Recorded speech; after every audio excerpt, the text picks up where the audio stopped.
Сәлеметсіздер ме? Мен Шығыс Қазақстан облысы Марқакөл ауданы Қалжыр орта мектебінің 8 сынып оқушысы Закарянов Мержан. Менің қорғайын деп отқан жобамның тақырыбы электронды ұршық.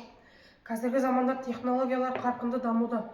Соның бірі ойыншықтардың да жаңаруы.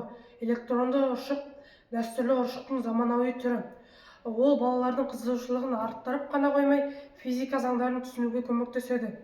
Ұршық дегеніміз не? Ұршық айналу қозғалысы арқылы тұрақтылық сақтайтын ойыншық. Ол ерте заманнан бері қолданылып келеді.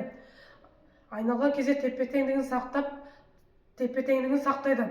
Электронды ұршық қарапайым ұршықтан айырмашылығы оның ішінде электронды бөлшектер бар. Мысалы, кішкентай мотор, батарея, жарық диоды және де білік. Бұл ұршықтың өздігінен айнала алады және түрлі түсті жарық шығарады.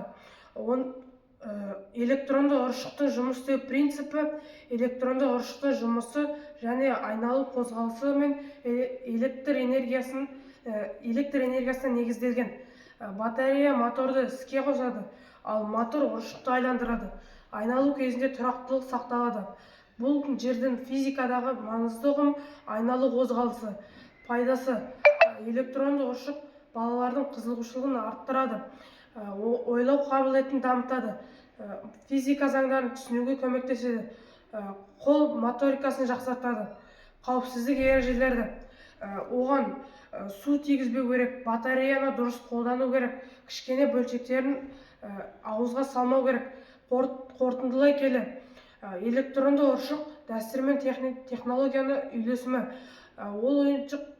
Ол ойыншық қана емес, білім алуға көмектесетін құрал. Болашақта бұндай ойыншықтар одан әрі дамып, жаңа мүмкіндіктерге ие болады. Назарларыңызға рахмет.